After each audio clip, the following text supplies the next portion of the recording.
Si vous pouvez nous décrire votre poste, ses objectifs, de quoi il en retourne, donc pour expliquer un peu aux jeunes diplômés comment ça se passe sur votre entreprise. Le métier de responsable de territoire, en fait, il dépend déjà du service clientèle et gestion. Sur mon territoire, c'est-à-dire sur une petite échelle de la société, je fais en sorte mon service tout du moins, fait en sorte de louer les logements, d'entretenir les logements, les parties communes, et de s'assurer de la qualité de service rendu aux locataires. Donc ce service se décompose en deux. Spécialisation, je travaille avec des conseillers clientèle. Leur objectif, c'est de prospecter, donc trouver les futurs locataires, instruire les dossiers, les passer en commission d'attribution de logement et aller jusqu'à la signature du bail. Mon rôle, le responsable de territoire, c'est de s'assurer que le travail est bien fait, donc il organise les choses, il va accompagner les collaborateurs. Je dois m'assurer qu'il y a un stock de logement le plus faible possible pour ne pas perdre d'argent.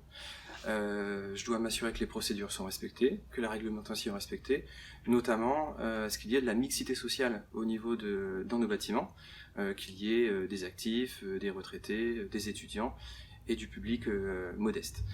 Le deuxième service avec lequel je travaille, qui travaille au niveau du territoire, ça va être la partie proximité. Donc j'ai des agents de proximité, des responsables de secteur, qui ont pour but de faire les états des lieux, de s'assurer que les logements, les parties communes sont bien entretenues, ça veut dire l'entretien ménager, les espaces verts, que les gens aient du chauffage, qu'ils ne soient pas importunés par les voisins. Voilà. On est garant de la qualité de service que l'on doit à nos locataires. Mon rôle, c'est une fois de plus de les accompagner, m'assurer que les réclamations sont traitées, que les pétitions sont traitées, qu'il n'y ait pas de désordre sur les groupes.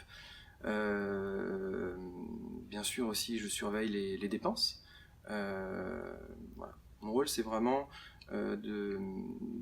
d'accompagner, de faire en sorte que sur mon territoire, tout soit bien réalisé, conformément à ce que nous demande la direction en termes d'attente. Enfin, on est aussi, on va représenter notre société, l'OGEO, auprès des différents partenaires sociaux, partenaires type aussi collectivités territoriales, en participant aux réunions de quartier, en participant à des fêtes de quartier. On va faire des diagnostics en marchant avec la population. Et voilà.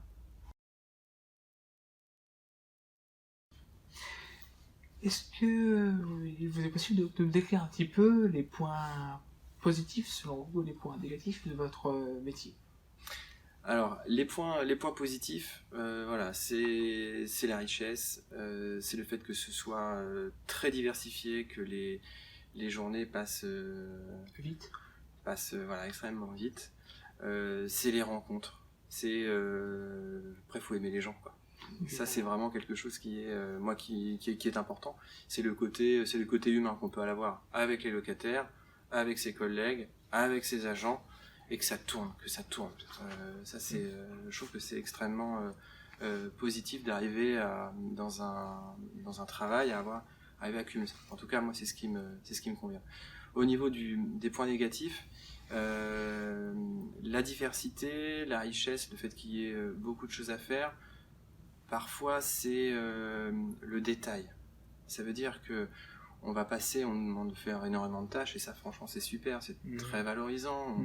On est très heureux de pouvoir participer activement à la vie de la société en faisant énormément de choses pour la société. Mais c'est vrai que parfois il peut y avoir un peu de frustration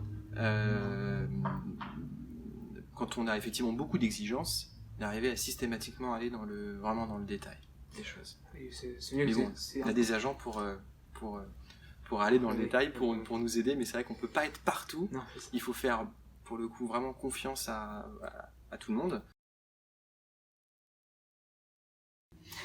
Pouvez-vous un peu nous décrire votre parcours passé, vos études, votre premier emploi et votre premier projet professionnel qui vous a amené un peu jusqu'ici aujourd'hui? Alors, moi j'ai un parcours universitaire, d'accord, donc j'ai un master en en urbanisme. Parallèlement, donc j'avais passé mon BAFA à 17 ans, à 21 ans j'ai passé mon BAFD. J'ai intégré ensuite une collectivité territoriale, la mairie de Tours. Je travaillais dans l'urbanisme, pour les permis de construire, déclaration de travaux, etc. Ça, c'était votre premier emploi? Ça, c'était mon premier emploi, si on met de côté les toute jobs l'animation alimentaires que j'avais fait avant. Ensuite, j'ai fait de la transaction immobilière. Ça, c'était plus personnel. Je rejoignais ma conjointe. Il y a ça aussi, parfois, dans le parcours professionnel. Et ensuite, j'ai véritablement intégré donc un bailleur social, parce qu'avec à la fois ma formation, le travail que j'avais fait dans l'urbanisme, la transaction immobilière, et surtout l'expérience qui était un petit peu en parallèle de ça, c'est-à-dire la direction de centre et le fait d'encadrer des équipes d'animation, ça m'a permis en fait par entonnoir de tout regrouper, de pouvoir postuler à ce poste. Et je pense que c'était ce qui avait plu à l'époque à la personne qui m'a recruté. Ça veut dire que toutes les expériences passées que vous pouvez avoir, que ce soit professionnelles mais aussi associatif, ça va forcément servir dans la quête d'un emploi. Et la personne qui va vous recruter sera sensible à ce genre de choses, quoi. Je pense que si j'avais pas mentionné ce que j'avais pu faire, que ce soit des petits boulots, des petits jobs, ça veut dire se lever le matin pour aller travailler dans un entrepôt frigorifique à 5h du matin, et effectivement d'emmener des groupes d'enfants en montagne avec des animateurs, des petits de 4-6 ans. C'est sûr que effectivement, je pense que derrière il se cache justement les valeurs du travail, sans aucun doute. Ouais. Alors, si j'avais 3 conseils pour être responsable de territoire, donc le premier, ce serait d'avoir des connaissances sur la technique du bâtiment, de base, ainsi que sur la gestion d'immeubles. Le deuxième conseil, c'est il faut être un manager, être capable d'encadrer des équipes, d'être humain, d'organiser les choses. Et enfin, si j'avais un dernier conseil, ce serait d'avoir une certaine aisance aussi relationnelle, de pouvoir travailler avec des personnes différentes. Donc j'ai pour ma part l'habitude forcément de participer au recrutement des agents qui intégreront mon équipe.